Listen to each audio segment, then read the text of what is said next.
চীনের প্রাচীর great wall of China. চীনের প্রাচীর সম্পর্কে কে না জানে। এটি পৃথিবীর সবচাইতে জনবহুল দেশ চীনে অবস্থিত। এটি পৃথিবীর সপ্ত আশ্চর্যগুলোর মধ্যে একটি। পৃথিবীর এই আশ্চর্য দীর্ঘতম প্রাচীরের দৈর্ঘ্য প্রায় 2695 কিলোমিটার এবং উচ্চতা 4.57 থেকে 9.2 মিটার বা প্রায় 15 থেকে 30 ফুট। চওড়ায় প্রায় 9.75 মিটার বা 32 ফুট। কথিত আছে চীনের প্রাচীরের উপর দিয়ে একসাথে 12 জোড়া ঘোড়া চলতে পারত। সুপ্রিয় দর্শক, চীনের এই মহাপ্রাচীর কি কারণে তৈরি করা হয়েছিল? কারাই বা চীনের এই মহাপ্রাচীর তৈরি করেছিল? চীনের প্রাচীর কি দিয়ে তৈরি হয়েছিল? প্রাচীনকালে চীনের শাসন ব্যবস্থা কেমন ছিল? এ নিয়ে আধ্যাত্মিকের আজকের এই ভিডিও। তো চলুন শুরু করা যাক। খ্রিস্টপূর্ব 5ম শতক থেকে খ্রিস্টীয় 16 শতক পর্যন্ত এ সময়ে চীনের উত্তর সীমানা রক্ষা করার জন্য এই প্রাচীর তৈরির কাজ শুরু করা হয়। 221 খ্রিস্টপূর্বাব্দে শুরু হওয়া কাজ শেষ হতে সময় লেগেছিল প্রায় 15 বছর, যা ইট আর পাথর দিয়ে তৈরি করা হয়। এই সময় প্রায় একই রকম অনেকগুলো প্রাচীর তৈরি করা হয়েছিল। তবে খ্রিস্টপূর্বাব্দ 220 থেকে 200 খ্রিস্টপূর্বাব্দের মধ্যবর্তী সময়ে চীনের প্রথম সম্রাট কিং শি হুয়াং এর অধীনে নির্মিত প্রাচীরটি সবচেয়ে বিখ্যাত। এটি বর্তমান প্রাচীরের একেবারে উত্তরে অবস্থিত এবং এর খুব সামান্য অবশিষ্ট আছে। আর বর্তমান প্রাচীরটি মিং রাজবংশের শাসনামলে নির্মিত হয়। মহাপ্রাচীর তৈরির উদ্দেশ্য এবং ইতিহাস। প্রশ্ন থাকতেই পারে, এরকম বিশাল আকৃতির প্রাচীর তৈরি করার প্রয়োজন হয়েছিল কেন? ইতিহাস হতে জানা যায় সে সময় মঞ্জুরিয়া আর মঙ্গোলিয়ার যাযাবর দস্যুরা চীনের বিভিন্ন অংশে আক্রমণ করত এবং বিভিন্ন ক্ষতি সাধন করত। ফলে দস্যুদের হাত থেকে চীনকে রক্ষা করার জন্য এই প্রাচীর তৈরি করা হয়েছিল।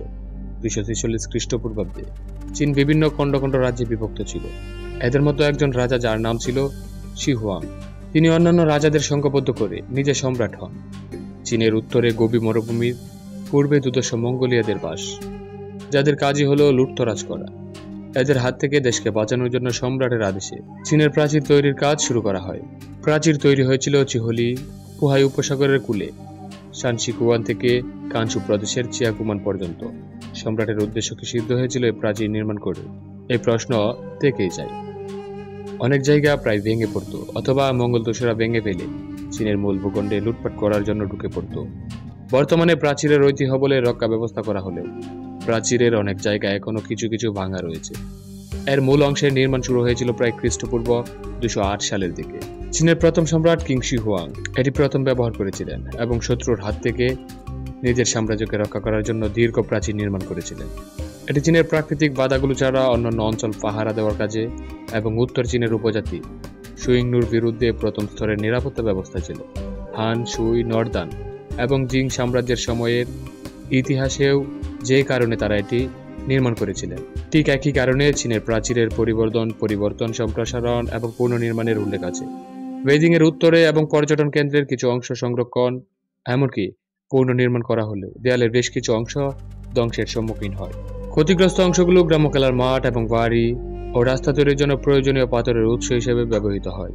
দেয়ালের কিছু অংশ নাশকতার জন্য ক্ষতিগ্রস্ত হচ্ছে। দেয়াল পুনর্নির্মাণের জন্য কিছু অংশ ধ্বংস করা হয়েছে। উন্নত পর্যটন এলাকার কাছে মেরামতকৃত অংশ পর্যটন পণ্যের বিক্রয়স্থল হিসেবে গড়ে উঠেছে। দেয়ালটিতে নিয়মিত বিরতিতে পর্যবেক্ষণ চৌকি আছে, যা অস্ত্র সংরক্ষণ, সেনাবাহিনীর আবাসন এবং মুখ সংকেত প্রদানের কাজে লাগত। সেনাঘাঁটি এবং প্রশাসনিক কেন্দ্রসমূহ দীর্ঘ বিরতিতে অবস্থিত। গ্রেট ওয়ালের সীমানার মধ্যে সেনা ইউনিটগুলোর যোগাযোগ, যেমন দলকে শক্তিশালী করা এবং শত্রুদের আন্দোলন সম্পর্কে সাবধান থাকা ছিল উল্লেখযোগ্য। দেখার সুবিধার জন্য পাহারা সহ অন্যান্য উঁচু স্থানে সংকেত টাওয়ার স্থাপন করা হয়েছিল। চীনের এই মহাপ্রাচীর আসলে এইসব কারণে নির্মিত হয়েছিল। প্রাচীন চীনে যেহেতু রাজশাসন ছিল, তাই প্রাচীন চীনের রাজারা এই মহাপ্রাচীর নির্মাণ করেছিলেন। একজন শাসক যে প্রাচীর নির্মাণ করেছিলেন তেমনটা কিন্তু নয়। চীনের অনেকগুলো শাসক মিলে এই প্রাচীর নির্মাণ করেছিলেন। এভাবেই নির্মিত হয়েছিল চীনের এই মহাপ্রাচীর, the great wall of China.